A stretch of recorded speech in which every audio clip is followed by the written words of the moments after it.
Very interesting conversation today. A lot of things have been said by many of my colleagues here. Unfortunately, it's not just the people that's sitting here on the floor or in the gallery, but there's also the people watching at home. You know, it's one thing to sit and debate an issue. It's another thing to provide information that is simply not factual to people. Now, I'm not saying that the people that make the comments don't believe it to be factual. I believe they probably do believe it to be factual. But believing something to be so doesn't necessarily make it factual. Let's talk about the three strikes. First of all, the three strikes deals only with violent criminals who have already committed 3 violent acts. Well, there's no proof that it's going to reduce crime.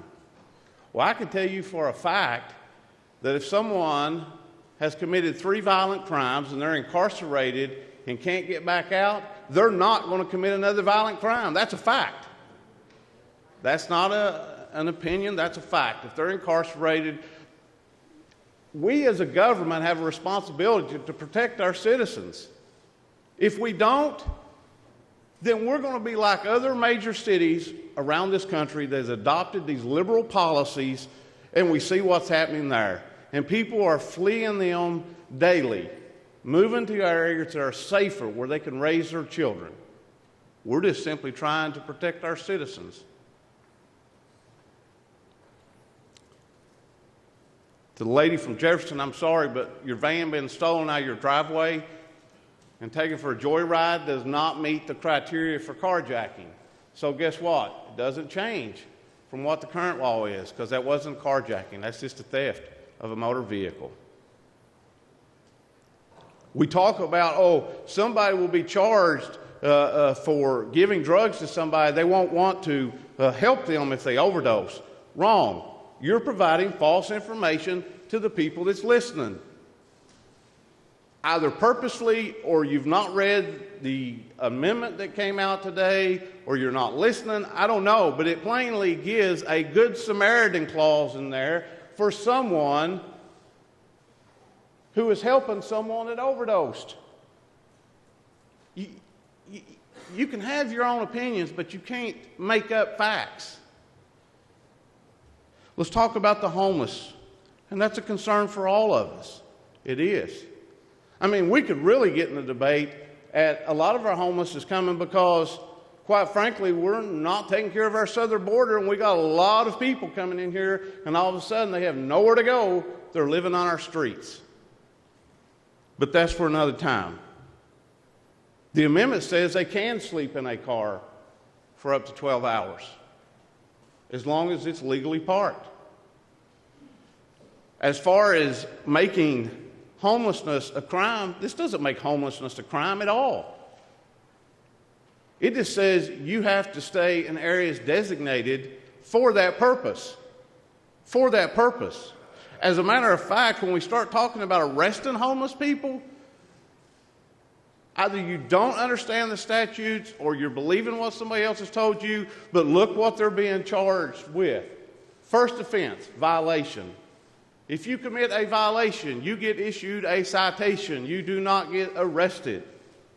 Second offense, subsequent offense, Class B misdemeanor. Guess what? This body, about 10, 12 years ago, passed a piece of legislation says, except for a few limited circumstances, you can't arrest somebody on a misdemeanor in Kentucky. They get another ticket. For some of these people,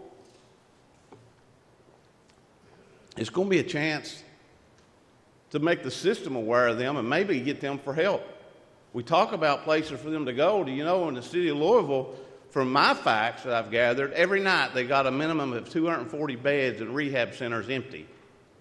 And a lot of the people that are homeless we know have problems with drug addiction. Let's get them the help they need. I'm all for that. But to falsely give information to people it's wrong to the people. Quite frankly, I would be for stiffer penalties on the distribution, selling of these drugs to people, and it costing somebody their life. You see, we're forgetting about victims, and all of a sudden we're protecting criminals. This protects victims and punishes the criminal, incarcerates them, and that's what we should be doing.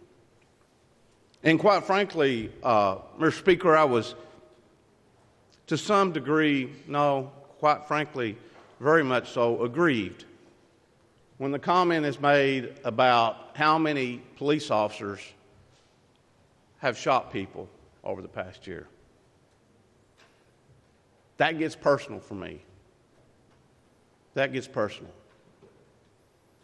Those are men and women that go out every day trying to make sure every one of us have a safer community to live in. If you want to talk about all the shootings, let's talk about a record number of police officers this past year.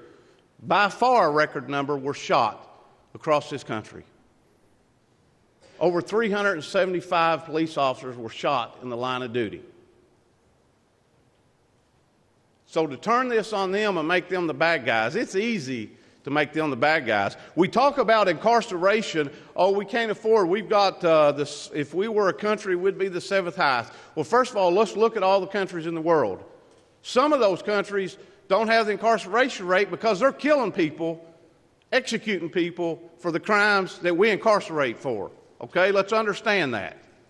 And secondly, our incarceration rate is up because we have a lot of people in Kentucky committing crimes, and they're getting caught.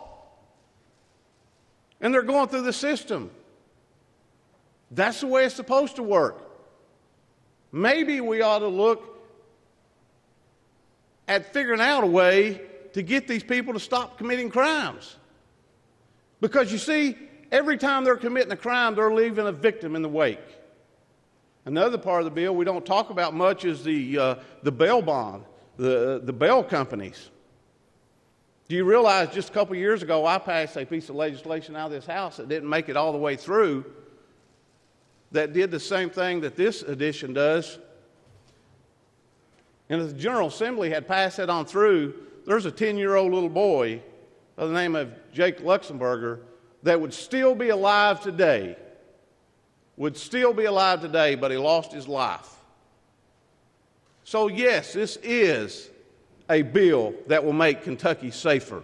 This is a bill that will make you safer. It'll make your children safer. It'll make our grandchildren safer for decades to come. Thank you, Mr. Speaker.